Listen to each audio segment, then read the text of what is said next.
नमस्कार, सुप्रभात. बुलेटिनमध्ये मी तेजल नागरे तुम्हा सर्वांचं स्वागत करते आणि बुलेटिनच्या सुरुवातीलाच बातमी आहे अभिनेत्री ममता कुलकर्णी संदर्भात.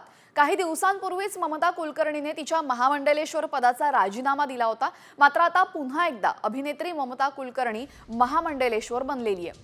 ममताने एक व्हिडिओ जारी करून ही माहिती दिली असून गुरुने पुन्हा एकदा महामंडलेश्वर पद बहाल केल्याचं या व्हिडिओमध्ये तिने सांगितलेलं आहे. याआधी ममताला महामंडलेश्वर पद दिल्यानंतर किन्नर आखाड्यामध्ये मोठा वादंग रंगला होता आणि त्यानंतर गुरु डॉक्टर लक्ष्मी त्रिपाठींवर झालेल्या आरोपांमुळे दुःखी असल्यानं राजीनामा दिल्याचं स्पष्टीकरण ममतानं दिलं होतं.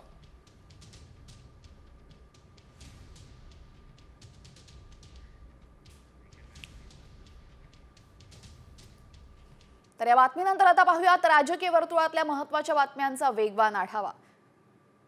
कोकणातील राजापूर विधानसभेचे माजी आमदार राजन साळवी यांनी शिवबंधन तोडत शिंदेंच्या शिवसेनेमध्ये प्रवेश केलेला आहे. ठाण्यातील आनंद मठाजवळ उपमुख्यमंत्री एकनाथ शिंदे यांच्या नेतृत्वाखाली राजन साळवी यांनी शिवसेनेत प्रवेश केला. हजारो कार्यकर्त्यांच्या उपस्थितीमध्ये हा पक्षप्रवेश सोहळा पार पडलेला आहे.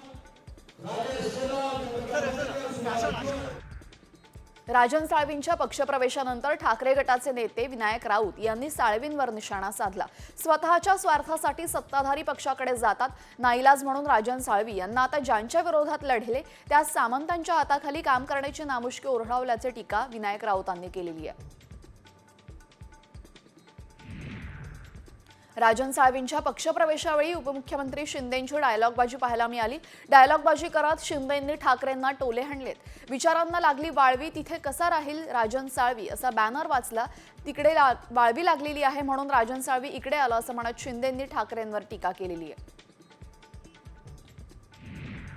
राजन साळवी आणि सामंत बंधूंमध्ये दिलजमाई झाली आहे का असा प्रश्न उपस्थित होतोय. कारण प्रवेशाआधी साळवी आणि सामंत यांनी एकाच गाडीमधून एकनाथ शिंदेंसह प्रवास केला. त्यानंतर साळवींच्या पक्षप्रवेशावेळीही सामंत बंधू उपस्थित होते. इतकंच नाही तर साळवींनी किरण सामंत यांचा उल्लेख भैया असाही केलाय.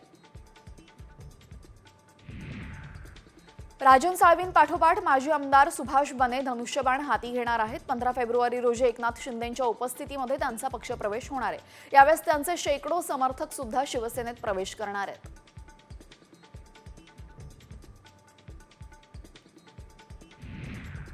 शिंदे सेनेतील प्रवेशावरनं आमदार अंबादास दानवे यांनी माजी आमदार राजन साळवींवर जोरदार हल्लाबोल केलाय. निवडणुकीच्या एका पराभवामुळे पक्ष सोडणं चुकीचं आहे असं दानवे म्हणाले. राजन साळवींनी शिंदे गटामध्ये प्रवेश केल्यानं पक्षावर काहीही परिणाम होणार नाही असंही त्यांनी म्हटलंय.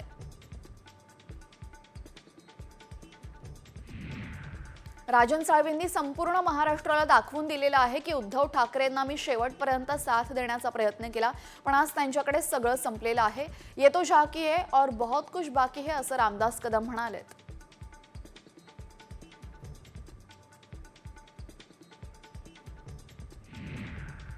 ठाकरेंचा एक खासदार एकनाथ शिंदेंच्या सत्कार सोहळ्याला उपस्थित होता, तर आणखीन 3 खासदार शिंदेंच्या मंत्र्यांनी बोलवलेल्या डिनरला उपस्थित होते. त्यामुळे ठाकरेंचे 4 खासदार शिंदेंच्या गळाला लागलेले आहेत का याची कुजबूज सुरू झाली आहे.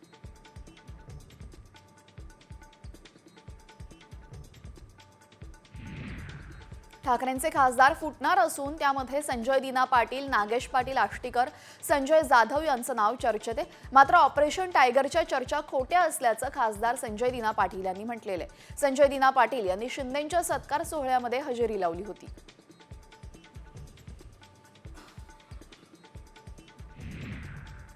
शिंदे गटाच्या नेत्यांनी दिलेल्या स्नेहभोजनाला हजेरी लावण्याआधी परवानगी घ्या अशा सूचना आदित्य ठाकरेंनी खासदारांना दिल्याची माहिती आहे. आदित्य ठाकरेंच्या सूचनेनं खासदार नाराज असल्याचं समजतंय, तर मंत्र्यांनी बोलावल्यानंतर जायला हवं अशी खासदारांची भूमिका असल्याचंही बोललं जातंय. प्रतापराव जाधवांच्या घरी डिनरला गेल्याचा प्रश्न विचारल्यावर खासदार संजय जाधव चांगलेच भडकले. त्यांनी पत्रकारांवरच अरेरावी केलेली आहे. संजय जाधव हे ठाकरे गटाचे परभणीचे खासदार आहेत.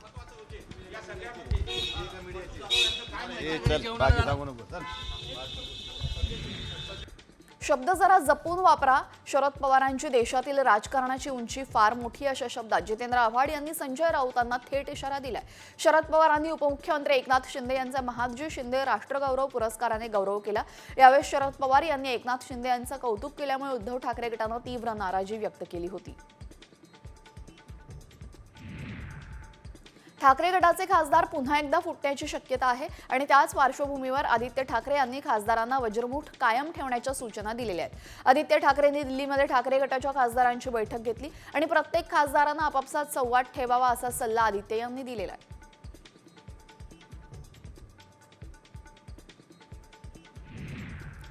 मुख्यमंत्री देवेंद्र फडणवीसांनी केलेल्या विधानावर छगन भुजबळांनी मात्र सूचक मौन बाळगलेले। सकाळ सन्मान पुरस्कार सोहळ्यामध्ये मुख्यमंत्री देवेंद्र फडणवीसांनी एका प्रश्नाला छगन कमळ बघ असं विधान केलं। यावर भुजबळांना प्रश्न विचारला असता भुजबळांनी मात्र सूचकपणे मौन बाळगले। सरकारने मराठा आरक्षणाच्या आंदोलनामध्ये 2 मागण्या मान्य केल्या, मात्र इतर मागण्या मान्य करण्यास सरकार वेळ लावत असल्याचा आरोप जरांगे पाटलांनी केलेला आहे। तसेच मंत्री उदय सामंत यांच्या सांगण्यावरून मी संयम पाळलेला आहे, मात्र सरकारने मराठा समाजाच्या मागण्यांची अंमलबजावणी त्वरित करावी अशी भूमिका स्पष्ट केलेली आहे। मवियाच्या सरपंचांना निधी मिळणार नाही असा इशारा मंत्री नितेश राणेंनी सिंधुदुर्गातल्या मेळाव्यात दिलेला आहे। ओरोसमधल्या मेळाव्यामध्ये महाविकास आघाडीतल्या अनेक कार्यकर्त्यांनी भाजपात प्रवेश केला। जे उरले सुरले आहेत त्यांनीही प्रवेश करावा, प्रवेश केला तरच विकास होईल असे नितेश राणेंनी म्हटलेलं आहे। राणे साहेब यांचे स्वागत करावे। कुडाळमधल्या भाषणामध्ये मंत्री नितेश राणेंनी वादग्रस्त वक्तव्य केलं होतं। त्यांनी भाषणामध्ये महायुती आणि ठाकरे गटातील लोकांना निधी मिळणार नसल्याचं म्हटलं। त्यावर महसूल मंत्री चंद्रशेखर बावनकुळेंनी विरोध दर्शवला। लोकशाहीमध्ये विकासाच्या प्रक्रियेमध्ये सर्वांना सामावून घ्यावं लागतं अशा कानपिचक्या बावनकुळेंनी राणेंना घेतल्या आहेत। महाराष्ट्र काँग्रेसच्या प्रदेशाध्यक्षपदाचा नाना पटोले यांनी दिलेला राजीनामा मंजूर करण्यात आलेला आहे। महाराष्ट्र काँग्रेसचे नवे प्रदेशाध्यक्ष म्हणून हर्षवर्धन सपकाळ यांची निवड करण्यात आली आहे, तर काँग्रेसच्या विधिमंडळ गटनेतेपदी विजय वडेट्टीवार यांच्या नावाची घोषणा करण्यात आलेली आहे। महिला कपाळावर लावत असलेल्या कुंकवात सुद्धा भेसळ होत असल्याची शक्यता मंत्री नरहरी झिरवाळ यांनी व्यक्त केली। कुंकवामुळे आपल्या आईच्या कपाळावर पुरळ आलं होतं। राज्यामध्ये कुंकू भेसळीचे तपास करणार असल्याचं झिरवाळ यांनी सांगितलेलं आहे। अजित पवार गटाचे माजी आमदार तुकाराम बिरकरांचा अपघाती मृत्यू झालेला। अकोल्यातील राष्ट्रीय महामार्गावर भीषण अपघात झाला। बिरकर दुचाकीने जात असताना एका मालवाहू ट्रकने त्यांना धडक दिल्याने अपघात झाला। दरम्यान अकोल्यातल्या खासगी रुग्णालयामध्ये उपचारादरम्यान त्यांचा मृत्यू झाला। महामार्गाची कामं पूर्ण झाली नसताना देखील टोल वसुली केली जात असल्यामुळे आमदार राघवेंद्र भदाणे यांनी केंद्रीय मंत्री नितीन गडकरी यांची भेट घेतली। या संदर्भात निवेदन देत महामार्गांच्या रस्त्यांची कामं पूर्ण करण्याची मागणी त्यांनी केली। तसेच धुळेकरांना टोल वसुलीमध्ये सवलत देण्याची मागणी त्यांनी केली आहे। राष्ट्रीय स्वयंसेवक संघाच्या दिल्लीतल्या नव्या मुख्यालयाचं बांधकाम आता पूर्ण झालेलं आहे। केशव कुंज आता नवीन आणि आधुनिक आणि देखण्या स्वरूपात समोर येणार आहे। दिल्लीमध्ये झंडेवालाना देवी मंदिराजवळ सुमारे 4.25 एकर परिसरामध्ये मुख्यालय बांधण्यात आलेलं आहे।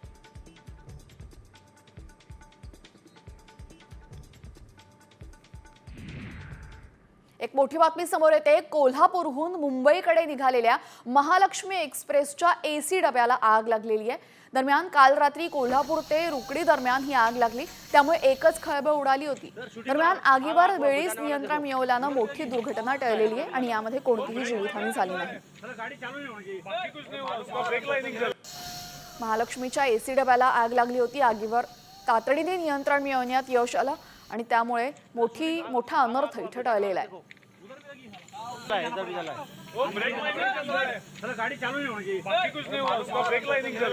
आता देशासह राज्यातल्या महत्त्वाच्या बातम्यांचा घेऊयात वेगवान आढावा टॉप 50च्या माध्यमातून। सारंग साठेचा अतिशय निर्लज्ज कांदेपोहे हा शो आता मनसेच्या निशाण्यावर आलाय। अतिशय निर्लज्ज कांदेपोहे नावाच्या शोमध्ये थिल्लर चाळे सुरू असल्याचा आरोप मनसेने केलाय। पुण्यातल्या सारंग साठेचा शो मनसे बंद पाडणार असा इशारा मनसे चित्रपट सेनेचे पुणे अध्यक्ष चेतन धोत्रे यांनी दिलाय। इंडियाज गॉट लेटेंट शोमध्ये रणवीर अलाहाबादिया याने केलेल्या अश्लील वक्तव्यानंतर आता शोचा करता धरता समय रैनाला पोलिसांनी दुसरं समन्स पाठवले। त्यामुळे आता पुढे काय कारवाई होते हे पाहणं महत्त्वाचं ठरेल। गेल्या 2 वर्षांपासून हिंसाचाराच्या घटनांनी धुमसत असलेल्या मणिपूरमधून सर्वात मोठी बातमी समोर आली आहे। मणिपूरमध्ये आता राष्ट्रपती राजवट लागू करण्यात आलेली आहे। मणिपूरचे मुख्यमंत्री एन बिरेन सिंह यांनी आपल्या पदाचा राजीनामा दिलाय आणि एन बिरेन सिंह यांनी राजीनामा देताना राज्यामध्ये 3 महिन्यांसाठी राष्ट्रपती राजवट लागू करण्याचा प्रस्तावही दिला होता। अभिनेते राहुल सोलापूरकर यांनी शिवाजी महाराज आणि बाबासाहेब आंबेडकर यांच्याबद्दल केलेल्या वक्तव्याच्या निषेधार्थ शिवसेना आक्रमक झाली। साकीनाका इथं आमदार दिलीप लांडे यांच्या नेतृत्वामध्ये घाटकोपर अंधेरी लिंक रोडवर ठिय्या आंदोलन करण्यात आलं।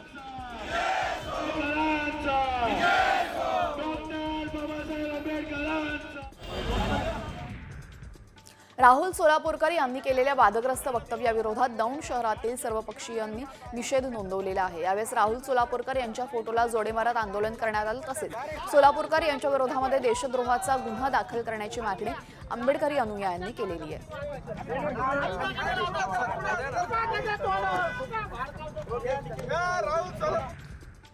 पुण्यातील आंबेगावमध्ये निर्माण होणाऱ्या शिवसृष्टीच्या दुसऱ्या टप्प्याचं लोकार्पण 19 फेब्रुवारीला पार पडणार आहे। यावेळेस मुख्यमंत्र्यांसह दोन्ही उपमुख्यमंत्री या प्रमुख उपस्थितीमध्ये लोकार्पण सोहळा पार पडेल। नव्या पिढीला छत्रपती शिवाजी महाराजांचा इतिहास समजावा यासाठी शिवसृष्टी निर्माण करण्यात आलेली आहे।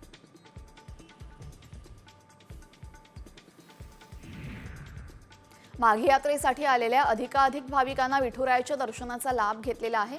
यात्रा काळामध्ये तब्बल 5 लाखांहून अधिक भाविकांनी श्री विठ्ठल रुक्मिणीचे दर्शन घेतल्याची नोंद मंदिर समितीकडे झालेली आहे।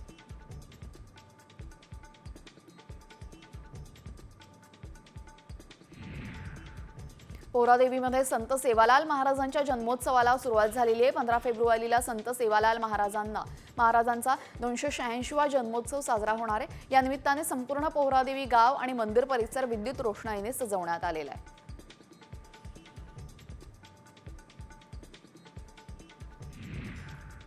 साताऱ्यातील संगम माहुली येथे श्री कृष्णा वेण्णा रथोत्सव मोठ्या उत्साहात पार पडला। यावेळेस ग्रामस्थांनी दोरखंडाच्या सहाय्याने कृष्णामाईची मूर्ती असणारा लाकडी रथ ओढत कृष्णा आणि वेण्णा नदीचा संगम पात्रामध्ये आणून जलाभिषेक घातला। या ठिकाणी हा कृष्णा वेण्णा उत्सव 4 दिवस चालतो।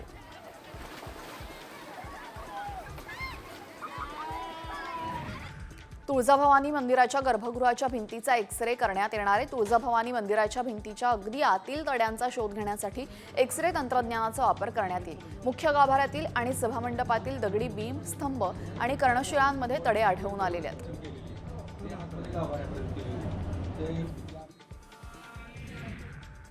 राणा दाम्पत्यानं प्रयागराजच्या कुंभमेळ्यामध्ये स्नान केलं। नवनीत राणा आणि रवी राणा कुंभमेळ्यात सहभागी झालेले।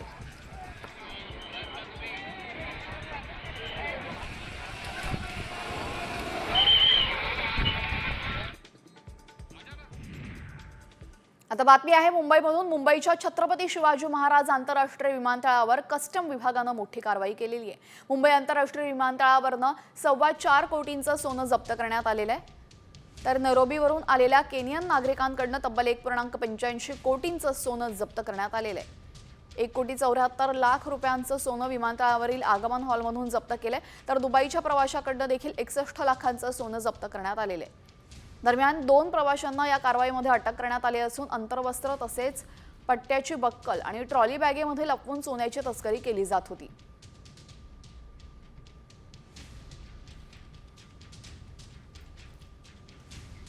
यानंतर राज्यातल्या 36 जिल्ह्यांमधल्या महत्त्वाच्या बातम्यांचा घेऊयात वेगवान आढावा। मुख्यमंत्री युवा कार्य प्रशिक्षण योजनेतील जिल्ह्यातील प्रशिक्षणार्थ्यांनी धाराशिव जिल्हाधिकारी कार्यालयावर विविध मागण्यांसाठी मोर्चा काढलेला आहे। सरकारने गांभीर्याने विचार करून प्रशिक्षणार्थी यांच्या मागण्यांकडे लक्ष द्यावं अशी मागणी प्रशिक्षणार्थींनी केलेली आहे।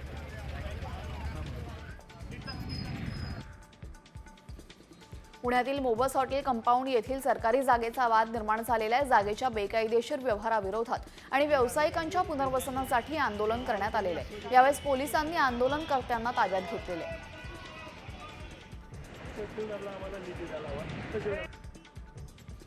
महाबळेश्वरच्या वाई रस्त्यावरील पसरणी घाटामध्ये मोठा वणवा लागला। त्यामुळे वनसंपदेचं मोठं नुकसान झालेले। अज्ञात व्यक्तींकडून हा वणवा लावल्याची नागरिकांनी माहिती सांगितली असून याआधी देखील घाटामध्ये वणव्यामुळे अनेक झाडं आणि वनसंपदेचं नुकसान झालं होतं। या वणव्यामुळे रस्त्याने जाणाऱ्या आणि येणाऱ्या पर्यटकांना देखील त्रास सहन करावा लागतोय। डोंबिवलीमध्ये गार्डा सर्कलजवळ 2 मजली इमारतीला अचानक आग लागली। या इमारतीमध्ये बँक्वेट हॉल असल्याने लग्नासाठी